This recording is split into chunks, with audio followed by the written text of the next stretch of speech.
मुझे आज भी वो दिन याद है जब मैं अपनी शादी के 3 साल बाद हिंदुस्तान वापस आया था। घर का हर शख्स एयरपोर्ट पर मौजूद था, जिसमें मेरी 2 साल की बेटी आलिया भी थी। मेरी आंखें दीपा को ढूंढ रही थी, लेकिन उसको वहां ना पाकर मैं थोड़ा सा बेचैन हो गया। घर वालों से मिलकर आलिया को गोद में लिया तो वो जोर जोर से रोने लगी। राजीव, लाओ इसे मुझे दे दो, दीदी की आवाज आई। तो फौरन ही मैंने दीपा का पूछ लिया, दीदी, दीपा क्यों नहीं आई मुझे लेने, और फिर इतनी छोटी सी बच्ची को भी भेज दिया। राजीव, तुम परेशान मत हो, वो घर पर तुम्हारे लिए खाना बना रही है। वो कौन सा रोज रोज काम करती है, आज सब लोग तुम्हें मिलने आए हैं तो इसलिए खाना बना रही है। मैं दीदी की बात सुनकर खामोश हो गया। एयरपोर्ट से घर तक कोई 1 घंटे का सफर था। मैं पूरा रास्ता आलिया से खेलता रहा। अब वो मुझे देखकर हंस रही थी। सब कुछ अच्छा सा लग रहा था, लेकिन दिल उदास था। काश दीपा भी आ जाती। 3 साल हो चुके हैं उसे देखे। क्या खाना ज्यादा जरूरी था, मिलना नहीं? मेरे दिल में कुछ अजीब अजीब से सवाल उठ रहे थे। खैर, घर के दरवाजे पर पहुंचे तो दीपा पहले से ही गाड़ी की आवाज सुनकर वहां पहुंच चुकी थी। दूर से देखा तो दिल चाहा जाकर मिल लूं, लेकिन नहीं, बस दूर से ही मुस्कुरा दिया। और वो हल्की सी मुस्कुराहट के बाद पानी लेने चली गई। पूरा दिन मेहमानों का आना जाना चलता रहा। घर वाले बहुत खुश थे। मेरे दोस्त भी मिलने आ रहे थे। दीपा किचन से निकल ही नहीं पा रही थी। कभी किसी को चाय पेश करती और कभी किसी को खाना देती। मानो यूं लग रहा था जैसे मेरी दीपा तो कहीं खो सी गई है। शाम हुई तो मेहमानों का रस कुछ कम हुआ। सब खाना खाने में बिजी थे। सोचा दीपा की कुछ मदद करूं।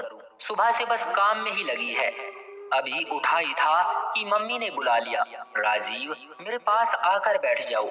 जी मम्मी, दीपा से कुछ बात करनी है, आ रहा हूँ। उसे छोड़ो, काम खत्म करके खुद ही आ जाएगी। वैसे भी कौन सा काम करती है, आज ही तो करने लगी है, उसे करने दो। मैं हैरान था, क्योंकि दीपा के बारे में मैं ये दूसरी बार सुन रहा था।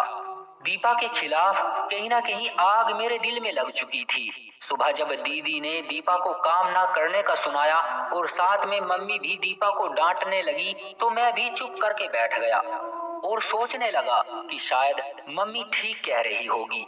आखिर वो मेरी माँ है, गलत कैसे कह सकती है। रात को जब सब सोने चले गए तो दीपा से कुछ बात करने का मौका मिला। दीपा, इतनी चुप क्यों रहती हो, तुम तो बहुत बोला करती थी, याद है ना? पूरा दिन हम ऑफिस में बस तुम्हें चुप कराया करते थे। कभी वो उससे लड़ाई तो कभी मैडम सुनीता से। दरअसल दीपा और मैं एक ही ऑफिस में नौकरी करते थे। दीपा मुझे पहले दिन से ही पसंद आ गई थी। जब वो पहले दिन नौकरी पर आई थी, मासूम सी थी, पर बोलने में पूरी तोता थी। हमने 3 साल तक एक साथ जॉब की।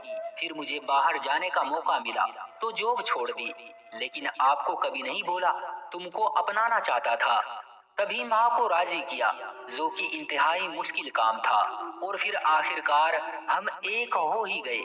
मैं बस 1 महीने के लिए ही अपनी शादी पर आ सका। शादी के बाद इधर उधर दावत और घूमना फिरना लगा रहा। पूरा महीना गुजर गया, पता ही न चला। राजीव, वो मैं बस, दीपा ने अभी इतना ही कहा था कि आलिया ने रोना शुरू कर दिया। दीपा उसको चुप कराने और सुलाने में लग गई। मेरी आंख कब लगी पता ही न चला। सुबह आलिया के रोने की आवाज से मेरी आंख खुल गई। दीपा यार, आलिया को देखो, ये क्यों रो रही है? पर आलिया की मुसलसल आवाज से आखिर मैं उठ ही गया। दीपा कहाँ हो यार? ये कहते हुए मैं आलिया को लेकर कमरे से बाहर आया तो फिर दीपा को किचन में ही पाया। चने कम पड़ गए हैं, दीपा, चने और लाना। मम्मी की आवाज मेरे कानों में पड़ी तो कुछ देर रुक सा गया। सब लोग खाने की मेज पर थे, सिवाय दीपा के। मम्मी ने मुझे देखा तो बुला लिया, आ जाओ बेटा, नाश्ता तैयार है, देखो तुम्हारे सब बहन भाई मौजूद हैं। मम्मी, दीपा कहाँ है?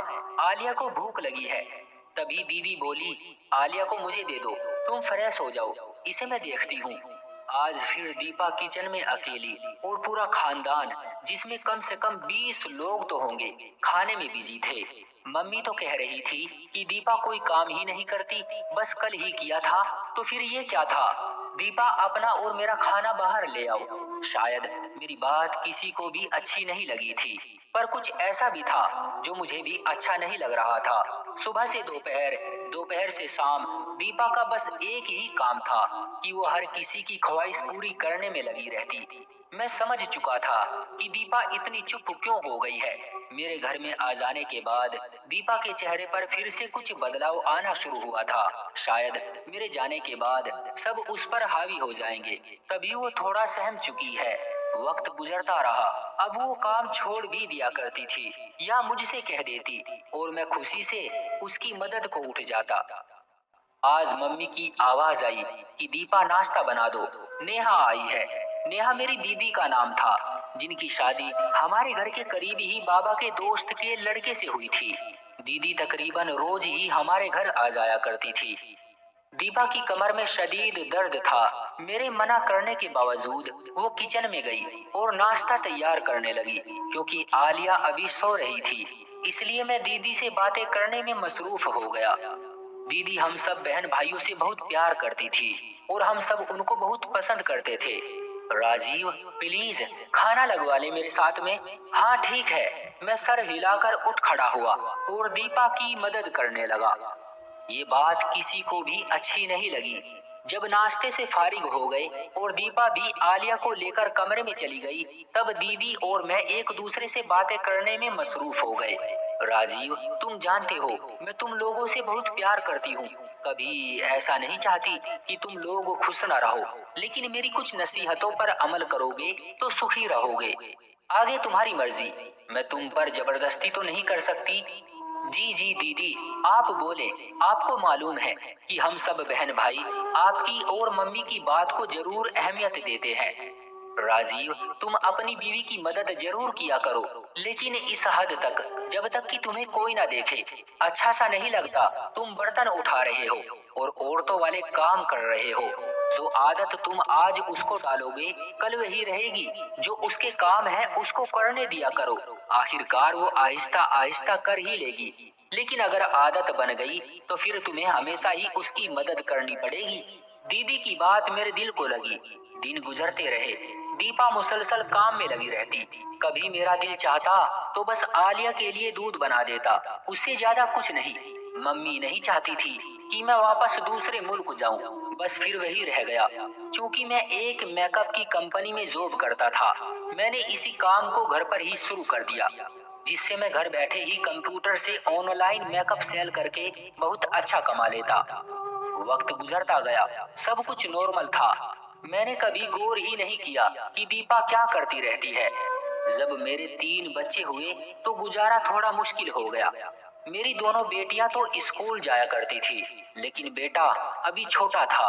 तभी मैंने और दीपा ने एक फैसला किया कि हम बच्चों को बेहतर शिक्षा देने के लिए शहर शिफ्ट हो जाते हैं। वहाँ दीपा नौकरी कर लेगी और मैं घर बैठे अपनी चीजों को सेल कर लूंगा। दीदी से मशवरा किया तो उन्होंने भी उसकी हामी भर ली कि ठीक है, बस मम्मी को मत भूल जाना। मेरी तो ख्वाहिश थी कि मम्मी को साथ ले जाऊं, लेकिन मम्मी अपनों को छोड़कर जाने के लिए तैयार न थी। वो बड़े भाई के साथ रहने लगी। अब जिंदगी बेहद मसरूफ थी। मैं पूरा दिन शाम तक ऑर्डर ही लेता और उनको उनके पते पर भिजवा देता। दीपा जॉब में बिजी थी और बच्चे पढ़ाई में। एक दिन दीपा जॉब से आई तो शायद कुछ ज्यादा ही थक गई थी, आते ही सो गई और हम सब भूखे ही रह गए। दीपा थोड़ा बीमार रहने लगी थी। अब जब वो जॉब से वापस आती तो पहले की तरह चुस्त और ठीक महसूस न होती। अब दोपहर के खाने के साथ साथ हम रात का खाना भी होटल से मंगवा लेते। दीपा रोज कहती कि राजीव, मुझे डॉक्टर के पास ले जाओ, और मैं रोज काम की वजह से ना जा पाता। सालों साल यूं ही गुजरते रहे, ना मुझे टाइम मिला, ना दीपा की बीमारी ठीक हुई। नहीं मालूम उसे क्या हुआ था। फिर एक दिन ऐसा आया जब मैं खूब बीमार हुआ। पेट के दर्द ने जैसे मेरी जान निकाल दी हो। सिवाय दीपा के मेरे पास कोई नहीं था। आखिर मेरे घरवाले भी तो हैं, उन्होंने मेरा ख्याल क्यों नहीं रखा। एक दफा फिर मुझे एहसास हुआ कि मैं दीपा के साथ बहुत गलत कर जाता हूँ, लेकिन ये एहसास शायद कुछ दिनों का होता था। फिर से वही जिंदगी जिसमें मेरी ख्वाहिश होती कि दीपा जॉब से वापस आकर खाना बनाए और पूरे घर को संभाले। और जब बात मेरी मदद की आती तो मैं अपनी थकान को आगे ले आता और दीदी की कही वो बात कि पत्नी की ज्यादा मदद ना करना वरना सारी जिंदगी ही करनी पड़ेगी मेरे दिमाग में मौजूद थी। दीपा और मैंने लड़ना शुरू कर दिया। कभी वो टाइम ना देने पर मुझसे लड़ती और कभी मैं खाना ना बनाने पर और कभी तेरे घर वाले और कभी मेरे घर वाले। बस यूं ही तू मैं करके वक्त गुजरने लगा। कभी मान जाते कभी लड़ने लगते। आज मैं बहुत उदास हूँ। दीपा हॉस्पिटल में है, उसको ड्रिप लगी है और मैं खुद को काफी तन्हा महसूस कर रहा हूँ। बस मैं और मेरे बच्चे और कोई नहीं है। मेरे घर वाले दीपा से हाल चाल पूछकर जा चुके हैं, सिवाय दीपा की मम्मी के और कोई नहीं जो इस वक्त इसके लिए बेचैन हो। मुझे आज वो दिन याद आते हैं कि क्यों हम लड़ते थे, अपना वक्त जाया करते थे। क्यों मेरी दीदी ने मुझे ये नहीं कहा कि राजीव अपनी पत्नी की मदद किया करो। क्यों मैं दीपा को हर दफा गलत कह देता था और बस मुझे यही लगता था कि ये बस काम से भागने के चक्कर में रहती है। क्यों हर दफा मैं अपने घर वालों की बात को सही समझता था। मैंने और मेरे घर वालों ने दीपा को बदल डाला था। वो दीपा जो जिंदगी जिया करती थी, मैंने उसकी खुशियां अपने तानों से खत्म कर डाली थी। मैं उसका ख्याल तो बहुत अच्छे से रखता था, लेकिन सिर्फ पैसों की हद तक। दीपा, तुम वापस आ जाओ, मैं तुम्हारे बिना नहीं जी सकता। तुम मेरी जिंदगी की साथी हो, मुझे तुम्हारे साथ की आदत है। बस ठीक हो जाओ यार। मुझे आज समझ आया कि वो तो खाना भी नहीं बनाती थी, फिर क्यों थक जाया करती थी। सिर्फ खाना बनाना घर के कामों में शामिल नहीं होता, और भी बहुत कुछ होता है। आजकल मैं भी खाना बाहर से मंगवाता हूँ और फिर भी बहुत थक जाता हूँ। पूरा दिन मैं 5 मिनट का आराम नहीं कर सकता। दीपा, तुम सच कहती थी कि राजीव, दुनिया की नजरों में सिर्फ मर्द ही क्यों थकते हैं। आखिर औरत क्यों नहीं थक सकती? उसको इजाजत क्यों नहीं होती कि वो अपनी थकान को बयान कर सके। मैं अपने भाइयों से ये जरूर कहना चाहूंगा कि जो गलती मैंने की है, आप लोग कभी मत करना। अपनी पत्नियों के लिए टाइम निकालो, उनके भी नखरे उठाओ, क्योंकि ये इन सब को पसंद करती है। और अगर तुम चाहते हो कि तुम्हारी पत्नी हमेशा जवान और हंसी रहे, तो उसकी तारीफ किया करो। जो मर्द ज्यादा गुस्सा करते हैं, उनकी पत्नियां जल्द बीमार और बूढ़ी होना शुरू हो जाती है। और एक बहुत अहम बात, हमारे घर वाले जितना हमसे प्यार करते हैं उतना हमारी पत्नी से नहीं कर सकते। लिहाजा पत्नी आपकी है, ना कि मोहल्ले वालों की, और उसने आपके घर को संभालना होता है। लिहाजा उसको और भी ज्यादा मजबूत बनाने के लिए आपके प्यार और मदद की जरूरत पड़ती है। अपनी बीवियों की उनके काम में मदद किया करो, ताकि अगर वो थके भी तो आपका साथ उसका सहारा बन जाए और आपका घर हमेशा स्वर्ग बना रहे। दोस्तों, आपका इस कहानी के बारे में क्या कहना है? कमेंट में अपनी राय का इजहार जरूर करें। वीडियो को लाइक कर दीजिए और इसी तरह की कहानियां लगातार देखने और सुनने के लिए चैनल को सब्सक्राइब करके घंटी को दबाकर ऑल पर सेट कर लीजिए, ताकि आने वाली वीडियो का नोटिफिकेशन आपके पास तुरंत पहुंचे। मैं मिलता हूं आपसे अगली वीडियो में, तब तक के लिए धन्यवाद।